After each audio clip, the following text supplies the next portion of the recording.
Magandang saving program kapag may tatlong benefits na pwedeng magamit or ma-maximize ang isang tao. Complete financial package. Kumbaga, yan ang Kaiser Ultimate Health Builder. Kamusta mga kaibigan at welcome sa ating channel na kung saan palaguin natin ang pisong pinaghirapan. Ngayon, ang Kaiser Ultimate Health Builder, isa po itong long-term healthcare account, HMO or Health Maintenance Organization, ang Kaiser International Health Group. 7 taon na pag-iipunan ang Kaiser Long-Term Healthcare Account na ito. Habang nag-ipon ka, of course, meron kang hospitalization benefit or healthcare benefits. Nakadepende ang iyong coverage ng healthcare benefits sa saving plan na iyong kinuha. For example lamang, nag-K100 ka, recommended or basic na K100, ito po ang monthly 5,882 or kung mag-annualize ka, makakatipid ka ng 2 months, 5,882 times 10.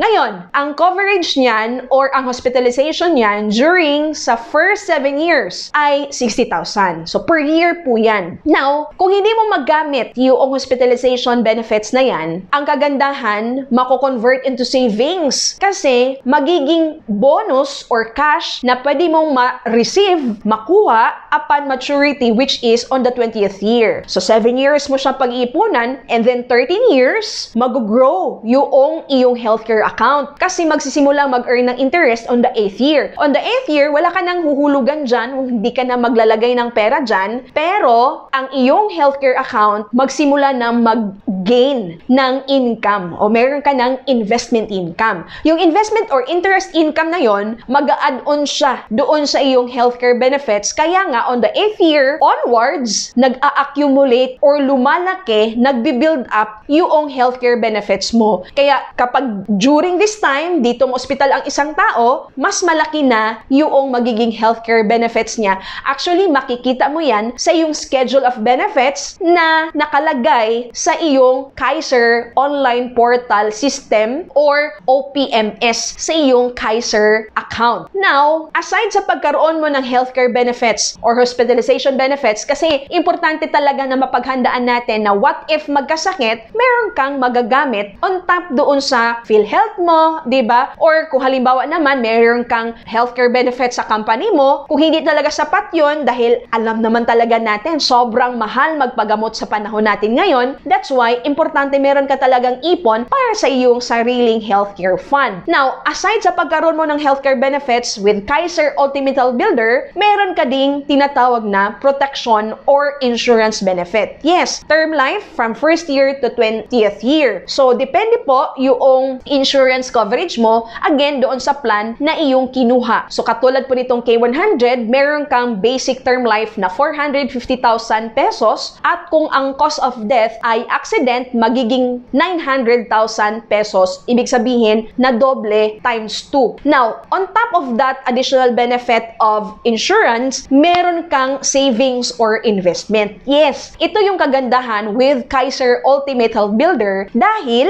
hindi lang siya basta-basta healthcare. Kasi there are people, ay hindi ako kukuha ng healthcare kasi baka hindi ko magamit, sayang naman, di ba? Tapon lang yung pera sa healthcare na yan. Well, hindi mo na yun aalalahanin. Kasi kung hindi mo naman nagamit, dahil nga siguro nasa bansa ka na ngayon, di ba? Na kung saan meron kayong free healthcare dyan, di ba? May mga countries talaga na nandyan yung mga Pinoy, di ba? Na naninirahan or nagtatrabaho, covered sila ng healthcare ng government ng bansa na yan, hindi mo dapat i-neglect pa rin ang pagkaroon ng Kaiser. Yes, ang Kaiser po, ang utilization dapat dito sa Pilipinas kasi ang Kaiser International Health Group ay isang Philippine-based company. By the way, magto-21 years na po ang Kaiser this year. And ang Kaiser International Health Group, ang healthcare provider ng Supreme Court and other government agencies, di ba? Now, kung iniisip talaga ng isang tao na gastos ang pagkuha ng healthcare, hindi mo maiisip yan with Kaiser Ultimate Health Builder. Why? Kasi ipon na walang tapon. Kung hindi magagamit dahil hindi nagkasakit or meron kang healthcare benefit sa company mo or meron kang free na healthcare sa bansa kung nasaan ka ngayon, then mako-convert siya into savings or investment. Katulad nitong illustration natin, hindi nagamit ang hospitalization. So ito yung magiging value ng iyong healthcare fund na withdrawable upon maturity. O di ba? Magkano yung total na binayad mo? And then dahil mag-earn ng interest yan on the 8th year onwards, nag-gain ka, kumita ka. Anong assurance na nandyan pa rin yung Kaiser in the long run? Well, based sa aking personal experience, 13 years na po ako, ito yung kauna-unahang account na meron ako with Kaiser o certificate of full payment. Ilang taon na lang, magmamature na. Now, take note po natin yung pera na ating inilagay or inipon or binayad sa Kaiser International Health Group. Syempre, meron pong certain amount na napunta sa tinatawag na trust fund at meron din namang portion na naka-invest diversified portfolio. So, ibig sabihin, talagang meron pong nagmamanage sa fund na yan. That's why nga kung ang Supreme Court kinuha nila na healthcare provider ang Kaiser International Health Group, alam nila yung track record, alam nila na maganda talaga yung services, and of course, yung stability ng Kaiser International Health Group. That's why, kung nais mo lang din naman na magkaroon ka ng peace of mind pagdating sa iyong healthcare needs, dahil hindi mo alam kung kailan mo yan gagamitin, nasa abroad ka ngayon, nag-enjoy ka sa free healthcare sa bansa kung nasaan ka,